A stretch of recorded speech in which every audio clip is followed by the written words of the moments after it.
Assalamualaikum warahmatullahi wabarakatuh. Selamat sore pemirsa Padang TV. Tentunya kita kembali hadir dalam Sumbar Rancak Bana. Hari ini edisi spesial, tentunya kita akan bercerita-cerita dengan salah seorang tokoh Sumatera Barat, bundo kanduangnya Sumatera Barat, yang berkarir di kancah politik nasional, yaitu kita hadirkan langsung Ibu Haja Nevi Zuarina. Assalamualaikum Ibu. Waalaikumsalam warahmatullahi wabarakatuh. Sehat Ibu? Alhamdulillah. Alhamdulillahnya sehatnya. Walaupun ditutup dengan masker ini kelihatan dari mata aja kelihatan, kelihatan sehatnya. sehat ya, alhamdulillah. Oke, baik Ibu, apa kabar ini, sehat? Dan apa aja aktivitas kesibukannya hari ini Ibu?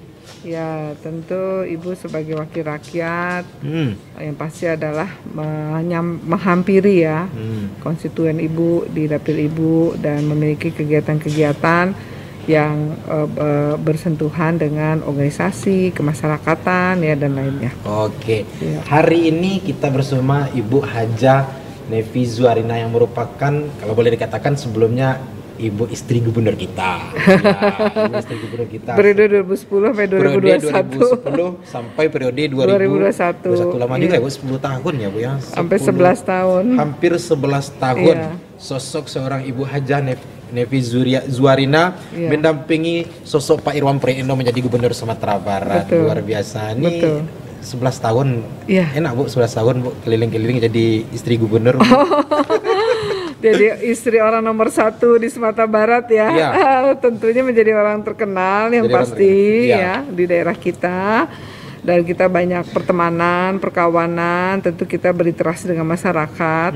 Saya pikir kita harus punya passion ya, yang memiliki jiwa untuk melayani masyarakat, itu nomor 1. Berarti passionnya sudah ada? Passionnya sudah ada, alhamdulillah. Iya. Alhamdulillah, berarti 11 tahun.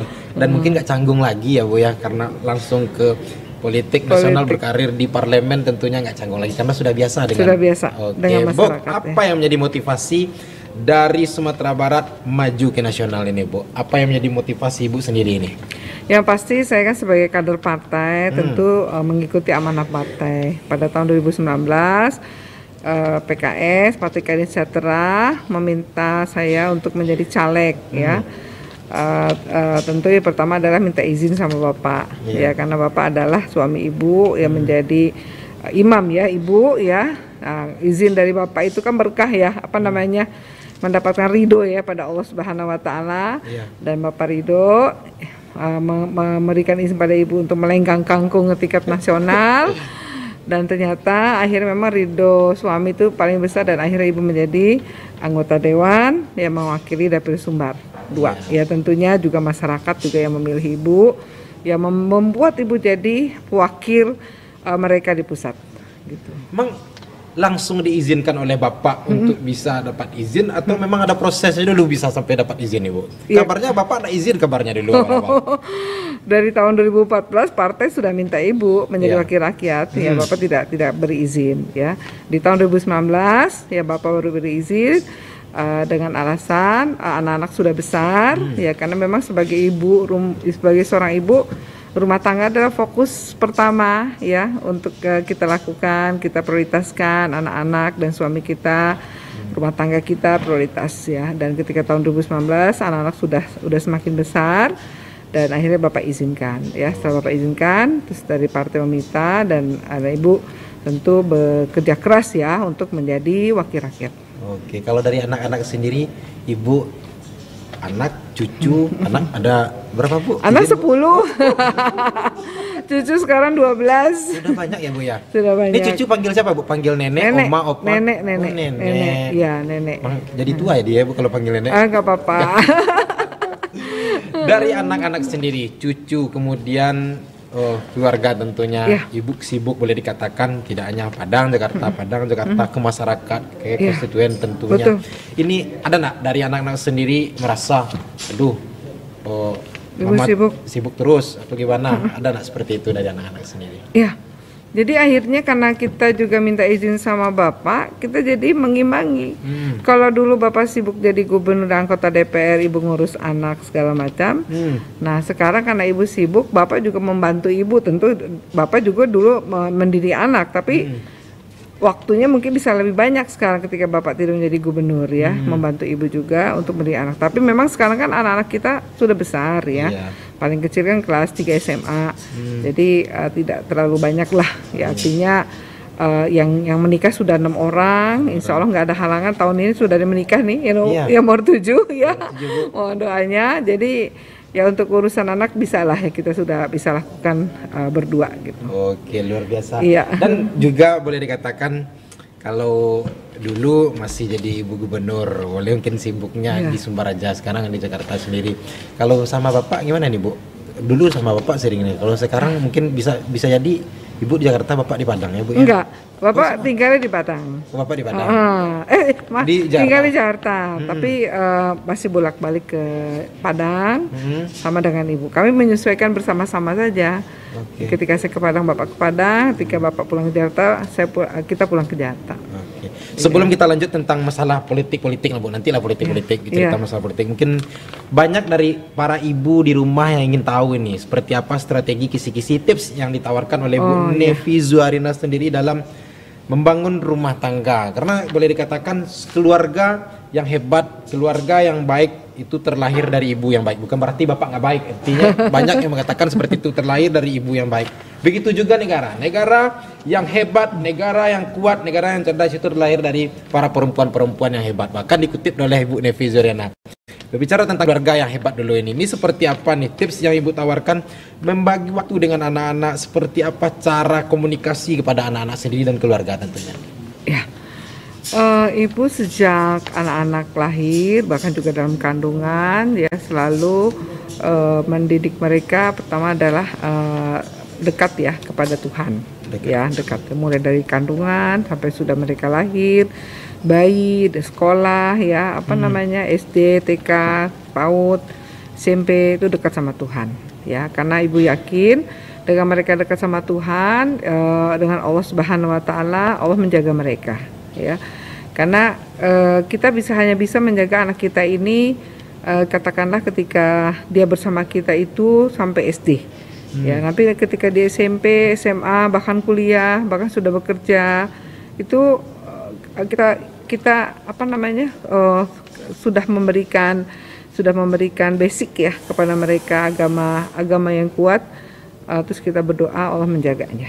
Berarti jadi modal dasarnya itu yang pertama dulu adalah agama yang ditanamkan. Ya, sehingga kami menyekolahkan anak kami dari mulai TK ya atau PAUD, lalu SD, SMP, bahkan ada yang pondok pesantren, ialah Islam terpadu.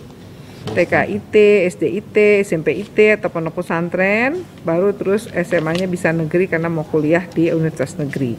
Karena anak kami banyak, jadi kuliahnya universitas negeri biar murah biayanya kan gitu. Kalau swasta mahal.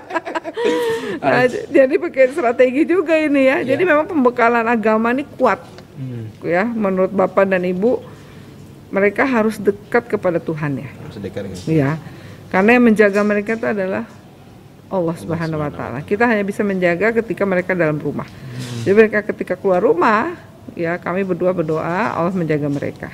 Ya. Nah, terus ketika kita dekatkan kepada Allah Subhanahu Wa Taala, akhirnya mereka melaksanakan perintah-perintah Allah, ya dengan baik, tidak melakukan suatu kendala ya dalam menjalankan perintah-perintahnya. Ya seperti mereka beribadah apa saja mereka ya sudah ngerti sendiri. Iya. 10 Bu. Ya. Itu repot enggak Bu? Oh iya repot ya. Jadi ibu waktu bapak sibuk menjadi politikus, jadi DPR RI 3 periode dan jadi gubernur 2 periode, hampir 25 tahun ya, hampir 20 tahun lebih. Ibu sibuk ngurus anak. Iya. Ya sibuk ngurus anak. Ya. Jadi memang ibu mendidik mereka langsung sampai usia mereka sudah mandiri. Ya. Tapi kan tadi sudah ibu sampaikan di awal bahwa ibu mendidik anak itu tidak sendiri, tapi ibu melibatkan bapak. Bahkan ketika bapak menjadi anggota DPR RI itu kan menjadi ketua komisi ya. Iya. Itu kan istilahnya jadi pimpinan ya dalam komisi. Ibu memberikan ini pesan pada anak-anak, kalian harus komunikasi dengan bapak, ya, karena itu adalah ayah kamu, ya. Iya kan ayah sibuk Bu rapat, nggak apa-apa. Ini mungkin dulu kan sudah ada zaman SMS ya, belum WA gitu ya. Nah dari situ mereka jadi terbiasa ya untuk komunikasi dengan bapak. Ya walaupun bapaknya sibuk segala macam, mereka komunikasi. Ya tentu bapak ketika sempat ya membaca SMS atau WA-nya, bapak langsung balas. Dan memang saya juga sampaikan ke bapak, tolong kalau anak-anak WA atau SMS, zaman dulu masih SMS ya, WA, tolong dibalas gitu. Karena yang mendekatkan dia itu adalah komunikasi. Ya sesibuk apapun orang tua, kalau nggak ada komunikasi sama anak, ya anak tuh jadi bukannya jauh sama orang tuanya, tapi jadi malah takut. Iya. Gitu ya. Tapi yang menariknya Bu, ini kabarnya katanya kalau bapak kalau rindu sama ibu pasti tercipta satu lagu. Oh iya. Itu memang luar biasa ya, subhanallah ya. Itu jadi ceritanya gini ya. Jadi ibu tuh kan waktu itu bapak sibuk ya jadi gubernur ya. Ibu kan mau pergi umroh ya. Ibu bilang pergilah umroh sama ibu gitu kan. Karena ibu mau pergi umroh gitu di bulan Ramadan rasanya ya. Ya bulan Ramadan. Ya. Bapak ya karena sibuk nggak bisa katanya ya, sibuk melayani rakyat. Bapak ya istilahnya begitulah bapak orangnya ya. Ketika melaksanakan tugas betul-betul dia optimal. Ya udah pergi sendiri ya. Ibu pergi sendiri di bulan puasa. Ya ibu memang ya sedih juga lah. Aduh bapak sibuk banget ya melayani rakyat gitu ya. Masa ibu minta teman umroh bapak nggak mau gitu kan. Jadi waktu ibu pergi sendiri. Anak-anak juga nggak bisa diajak karena anak-anak sekolah segala macamnya. Pergi sendiri. Ya mungkin karena bulan puasa ya. Jadi kayak ada semacam ini hati ya, apa namanya, kerinduan hati ya, bapak juga nyesal mungkin ya, nggak mendampingi ibu umroh, ibu pun juga, aduh bapak kok begini gitu kan. Nah akhirnya bapak jadi buat lagu buat ibu, dan lagunya memang luar biasa. Viral Bu. Dalam sekali. Dalam sekali lagunya itu. Judulnya adalah. Ibu aja sampai kaget. Kau istriku, ya. Luar biasa. Lagu, silakan kalau ingin bapak ibu semuanya tinggal searching aja di YouTube ada lagu Kau istriku, ciptaan Irwan Pritno. Iya betul. Baik, kita kembali ke masalah sosok seorang perempuan bunda kandung kita Sumatera Barat yang memang tidak hanya mengayomi keluarga, suami dan anak-anak, tapi sekarang juga harus mengayomi para masyarakat Sumatera Barat, hadir di parlemen tentunya. Ibu, apa yang Ibu lihat sendiri dari Sumatera Barat? Motivasi, potensi seperti apa yang Ibu lihat, yang Ibu perjuangkan di parlemen tentunya? Ya, tahu. Ya, tentu ini sesuai dengan komisi di mana Ibu berada. Ya, sekarang Ibu ada di Komisi 6. Ya. Adapun mitra kerja Komisi 6 itu adalah Kementerian Perdagangan, ya, Kementerian Koperasi dan UMKM, Kementerian Investasi, Kementerian BUMN, dan beberapa mitra kerja lainnya, ya.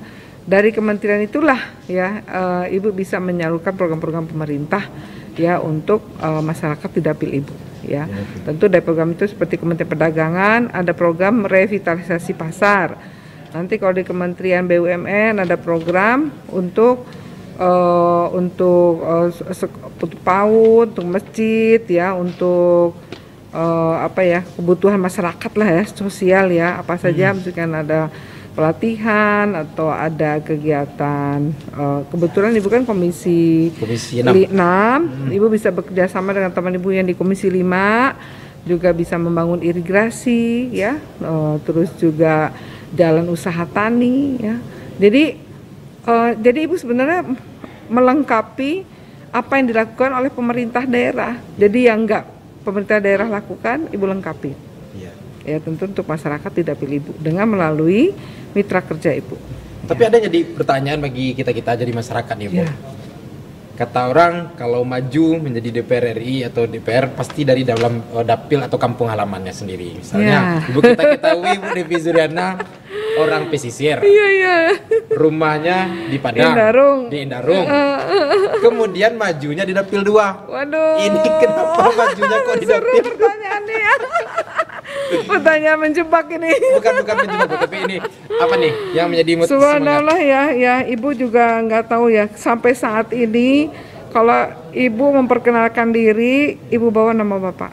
Nama Bapak. Ya, nama Bapak ini memang mutlak ya, terkenal ya di Sumatera Barat, 2 periode menjadi gubernur.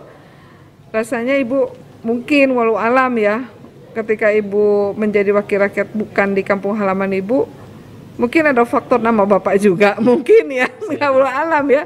Karena memang mereka melihat Ibu melanjutkan perjuangan Bapak, melanjutkan apa yang belum Bapak selesaikan di masa pemerintahan menjadi gubernur.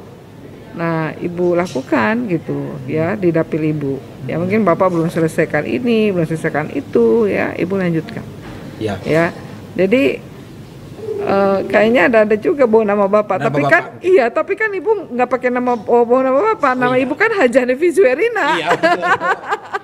Tapi kalau lagi ketemu masyarakat, Papa, Ibu-ibu lagi kenal dengan Pak Iron Praitno, kenal semua, nggak ada yang nggak kenal. Iya, nggak ada yang nggak kenal, Iya, gitu. iya. Sampai ke kampung ke ujung mana Tahu nggak lah, ada yang bener, kenal, nggak ada, kenal semua. Kenal semua. Ibu sampai Allah, Bapak terkenal banget ya. Mungkin Bapak belum sampai ke sana, Iya. tapi mereka tahu sama Tahu Bapak. tentang Irwan Iya. Pleno. Oke, mungkin salah satunya adalah bagaimana melanjutkan lagi program-program dari sosok Gubernur Irwan Pleno Iya, tentunya yang betul. juga pernah. Nah, tapi itulah. Nanti aja lah. Pokoknya Iya. Sumatera Barat ya Bu ya. Iya. Ibu, tentunya keikutsertaan perempuan dalam politik. Mungkin dulu ada katanya 30% ini Iya, sebagainya, iya, betul. dan sebagainya. Bagi Ibu sendiri, seberapa penting seorang perempuan ini ikut serta dalam politik, terutama di kita dari Sumatera Barat ini, Bu? Penting ya. Karena kita jangan mikir soal masalah kesetaraan gender ya, Iya. jangan mikir dulu Kesetaraan ya gender. atau undang-undang yang berkaitan dengan keterwakilan perempuan ya 30% ya di di politik ya. Kita bicara jumlah perempuan saja.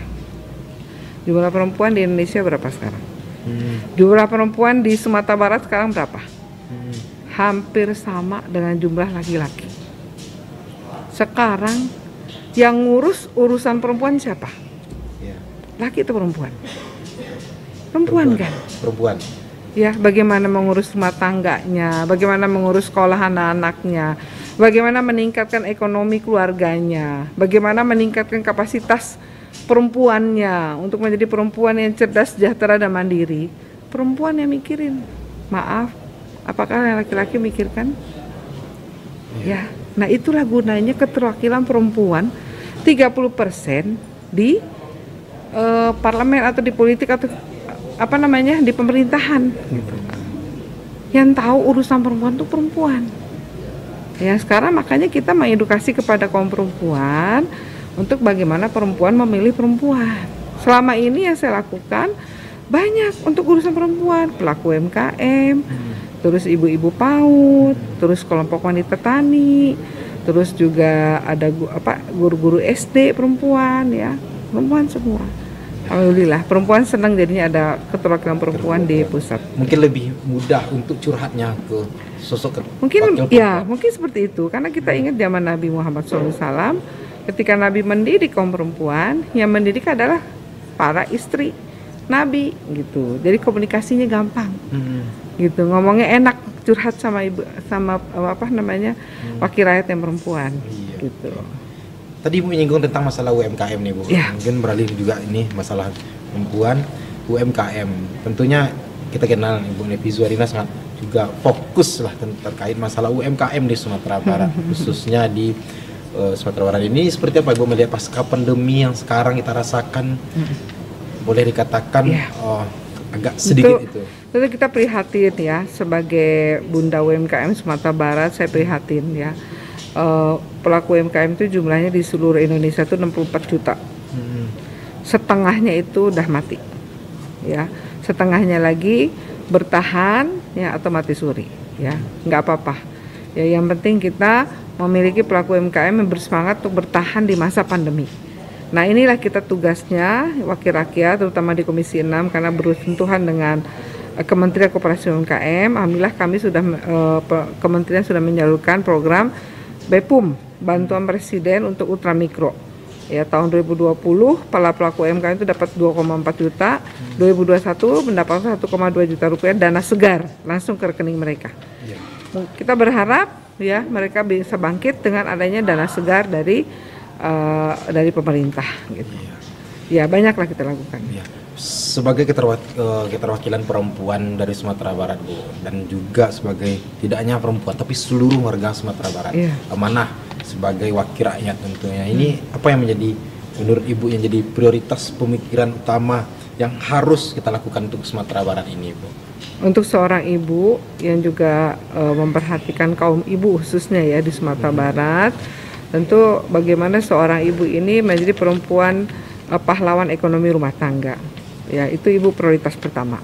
Semua perempuan di Sumatera Barat khususnya di dapil ibu itu pandai mencari pitih. Harus pandai cari pitih. Membantu suaminya meningkatkan ekonomi keluarga. Ya, karena nggak zamannya sekarang ya yang bapak-bapak mencari nafkah seorang. Ya, harus para kaum perempuannya membantu suaminya menjadi pahlawan ekonomi keluarga. Karena peluangnya banyak kalau kaum perempuan ini menjadi pelaku UMKM, menjadi pekerja informal, ya, atau menjadi pekerja formal, ya, atau menjadi kerja di tempat-tempat wisata. Banyak peluangnya. Coba lihat deh.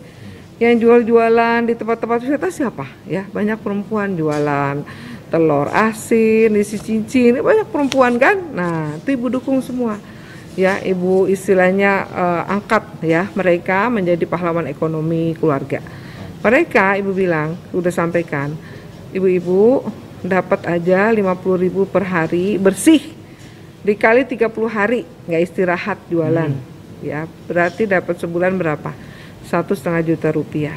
Ibu-ibu dapat 1,5 juta rupiah per bulan. Apakah suka cukup? Cukup di kampung bilangnya cukup Bu. Nah, itu yang Bu sokong ya.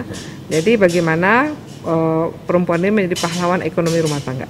Perempuan bagaimana bisa menjadi pahlawan ekonomi dalam rumah tangga atau keluarga. Baik, pemirsa Padan TV, sebentar lagi kita akan kembali dengan Ibu Hajah Nevi Zuarina akan berbicara tentang masalah rumah tangga, karir dan sebagainya. Tapi jangan kemana-mana, tetap dalam Sumbar Rancak Bana. Iya.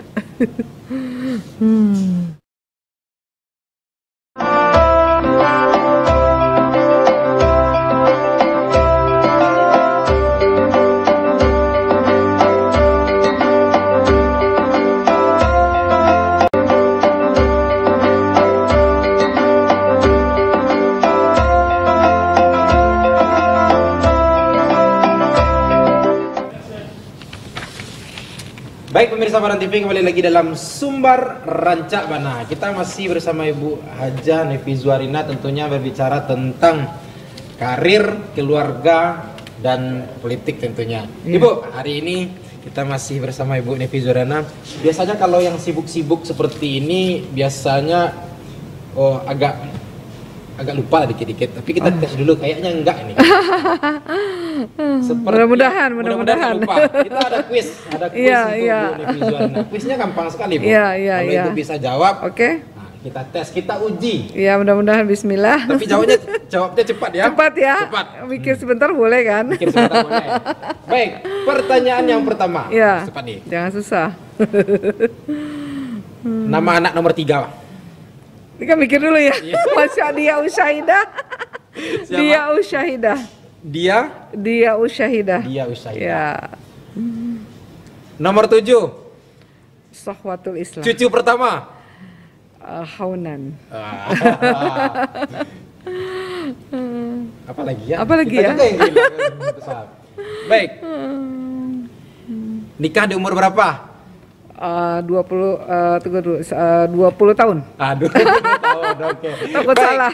Itu pertanyaannya menjelaskan juga sosok seorang Ibu Nevi Zuarina yang nikah di usia muda namun sudah berkarir di usia muda. Pejuang bersama Pak Irwan Preno tentunya betul. 10 tahun dari awal pernikahan. 35 tahun. 30 tahun bersama. 35 tahun. Iya. Hampir 35 tahun. Hampir 35 tahun. Itu setiap hari makin cinta atau gimana, Bu? Iya, kayaknya ya. Malah takut kehilangan. Baik, sekarang Pak, kalau boleh tahu, Pak Rektor kita sekarang lagi di mana ini, Bu? Nonton ya, Bu?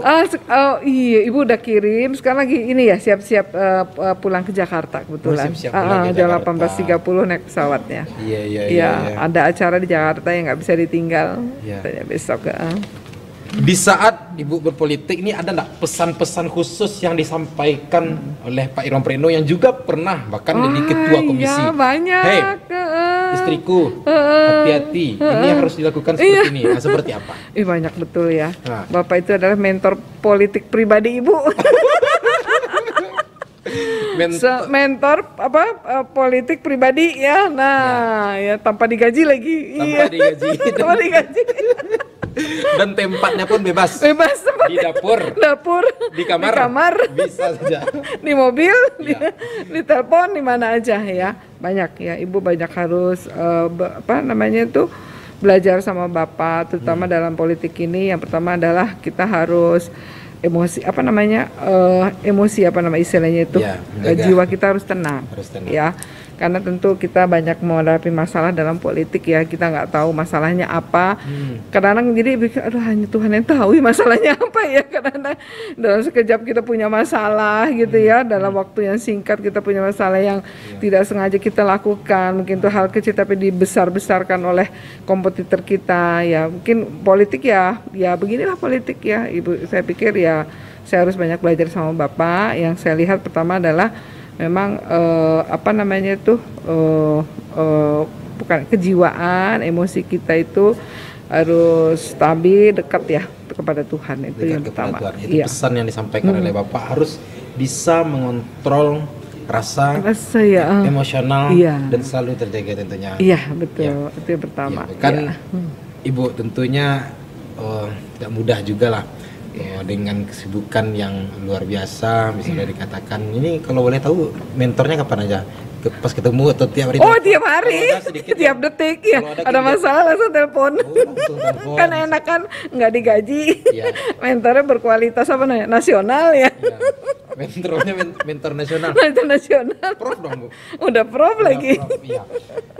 Pasti ada kritikan dari masyarakat ataupun siapapun, pasti ada kritikan dan sebagainya. Iya.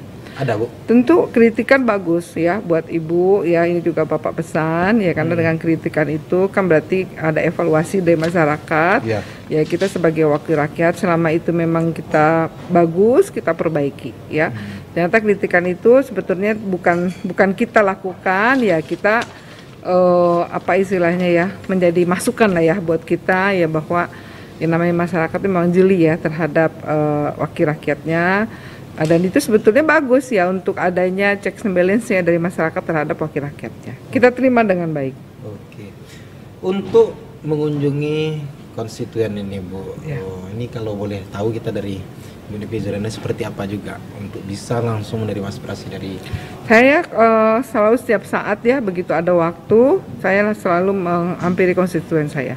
Tidak hanya di masa reses saja. Begitu ada kesempatan saya langsung datang. Lalu datang saya di kesempatan yang berbagai, misalnya acara pesta kawin atau acara apa gitu, selalu saya menghampiri gitu. Berkecimpung di politik nasional, bergabung dengan sosok-sosok tokoh-tokoh nasional, parlemen nasional. Boleh katakan sosok Nefizuriana adalah salah satu wakil perempuan yang datang dari Sumatera Barat nasional. Boleh dikatakan dari PKS, partai oposisi tentunya ini Bu. Ini partai oposisi di bawah partai-partai yang luar biasa. Ini kalau boleh cerita sedikit, tentunya sebagai partai oposisi di nasional, berat atau sulit enggak Bu untuk semangat kita membangun kampung halaman gitu? Ini kan sudah menjadi kebijakan ya, kebijakan partai, kita sebagai kader partai tentu mengikuti ya. Kita sudah mendeklarasikan bahwa kita sebagai partai oposisi ya, yaitu dari Partai Keadilan Sejahtera.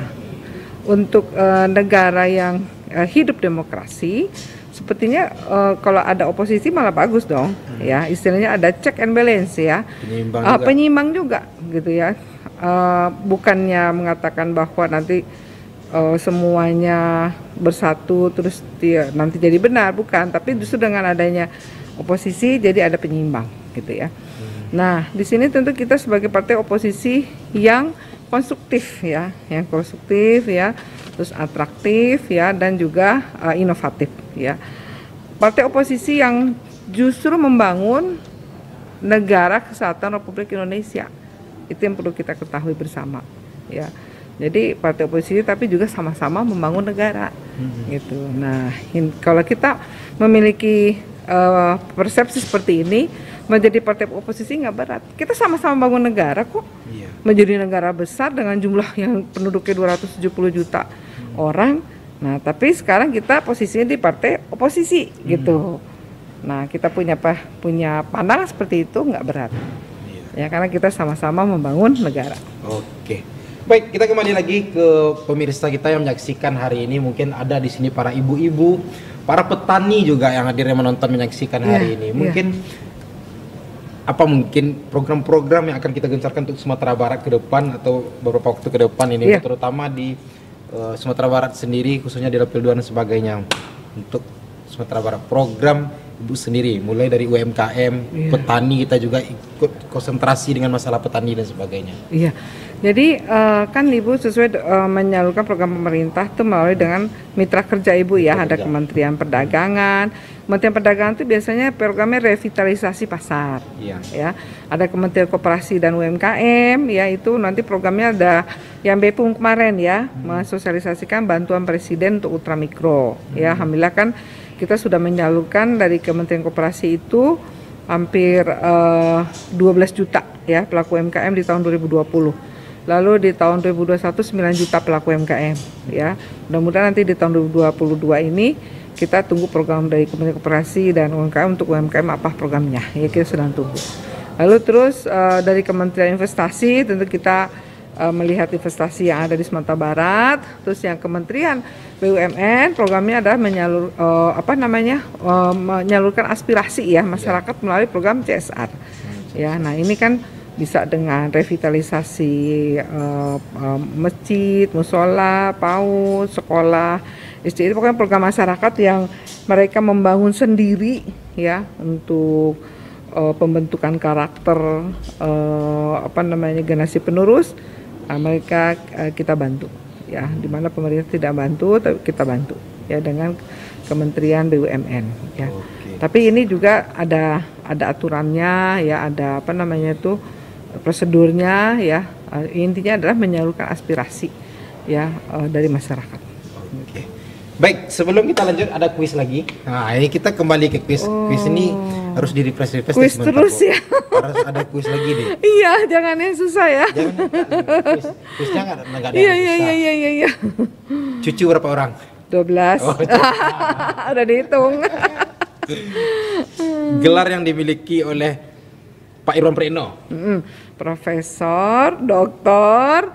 Irwan Praitno, MSc ya, PSI, sarjana psikologi. Nah, udah itu gelarnya. Oke. Baik, bicara tentang kembali kita ke keluarga. Kita cari politik, keluarga.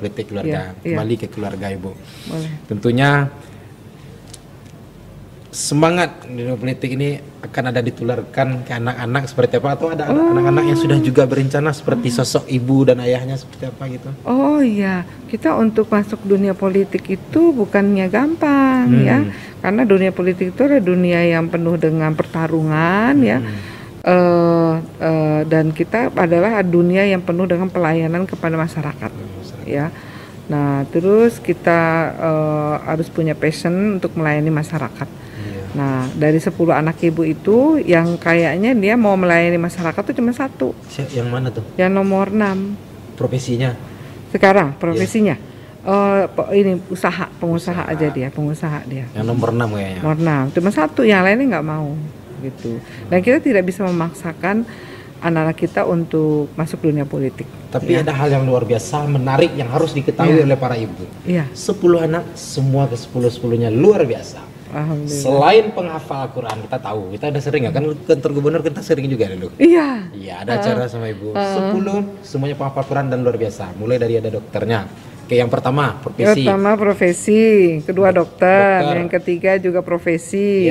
Keempat juga profesi. Yang kelima tadi profesi juga. Yang keenam pengusaha. Lalu yang ketujuh profesi juga. Yang ke-8 ini lagi sekolah ya. 9 sekolah. Ke-10. Kalau membagi waktu antara dari yang cucu rumah satu, rumah yang lain, rumah yang lain, ini seperti apa? Penasaran juga nih, karena ibu punya strategi. Gimana strateginya? Jadi begitu ibu kosong dalam 1 bulan itu sama bapak ya, ibu mengumpulkan mereka, panggil mereka. Oh. Iya, tapi prokes ya di zaman COVID gitu, panggil mereka. Dipanggil? Iya, panggil. Tidak ibu datangi. Ibu datangi. Iya. Kecuali melahirkan. Oh iya, melahirkan harus wajib ke rumah sakit, lihat cucu baru. Lihat cucu baru senangnya minta ampun ya. Nikmat terbesar melihat cucu baru.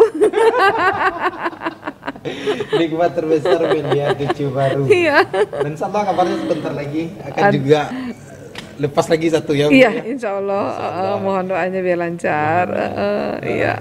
Baik, luar biasa tentunya hari ini pemirsa Padang TV kita bersama Ibu Nevi Zuarana yang merupakan sosok seorang bunda kandung kita yang berkarir di nasional, berpolitik di nasional, bagaimana membawa amanah dan keterwakilan perempuan dari Sumatera Barat untuk pembangunan Sumatera Barat tentunya. Luar biasa ini, mudah-mudahan. Ibu, sebelum kita closing, kita tutup ini, apa pesan yang bisa kita sampaikan kepada para perempuan-perempuan yang menyaksikan kita, terutama para ibu tentunya? Ya, pada kaum ibu, khususnya kaum perempuan di Sumatera Barat, yang pertama adalah kita prioritas kepada keluarga, ya.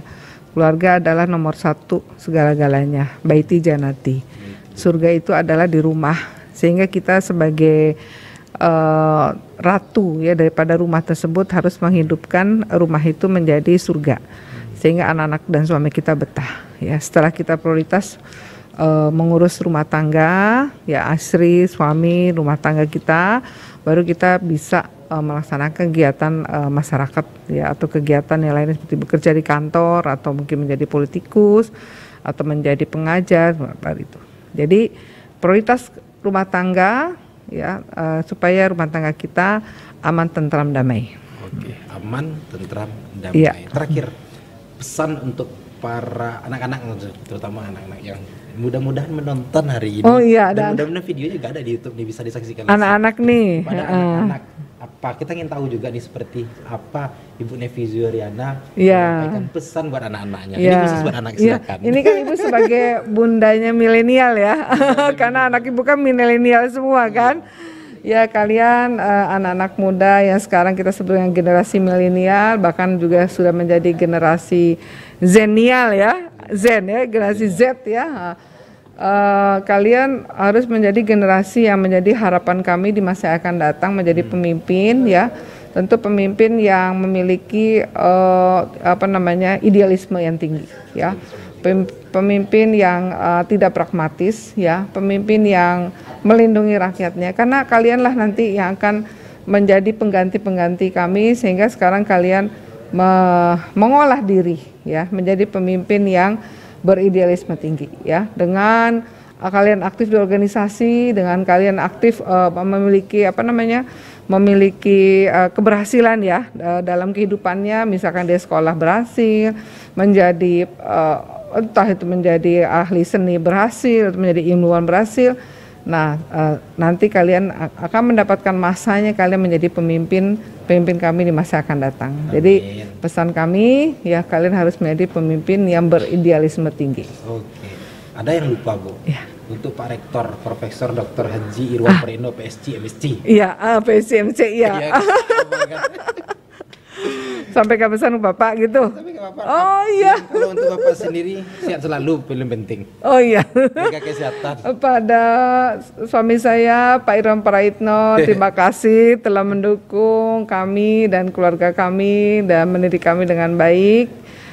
Dan tentu kami menginginkan Bapak sehat-sehat selalu dan tetaplah menjadi mentor terbaik. Tetaplah menjadi mentor pribadi politik terbaik. Dan yang pasti gratis. Nggak dibayar. Saya pribadi ya. Mudah-mudahan Pak Prof nonton ini. Iya, nanti ada YouTube-nya. Ada di YouTube-nya. Iya. Dan jadi mudah-mudahan Pak Prof sehat selalu. Amin. Jadi mentor terbaik. Yang mentor bisa siap kapan saja di dapur. 24 jam. Bisa 24 jam. Gratis. Baik, terima kasih Ibu Haja Nevi Zuarana. Mudah-mudahan ini bisa menginspirasi seluruh para ibu, kaum ibu untuk bagaimana tadi yang bisa kita simpulkan mari menjadi seorang pahlawan ibu, ekonomi pahlawan rumah tangga. ekonomi rumah tangga. Iya. Pahlawan ekonomi rumah tangga, Iya. bisa membantu suaminya. Nah, Iya. ini kayaknya mulai nggak tenang juga ya. Dibantu sama istri ya. Dibantu sama istri. Terima kasih seluruh pemirsa Padang Iya. TV, terima kasih Ibu Sama-sama. Nofri Ya. Zalina, terima kasih. Mudah-mudahan terus saksikan program Sumbar Rancabana setiap hari pukul 15.30 tentunya. Kami pamit. Assalamualaikum warahmatullahi wabarakatuh. Ya.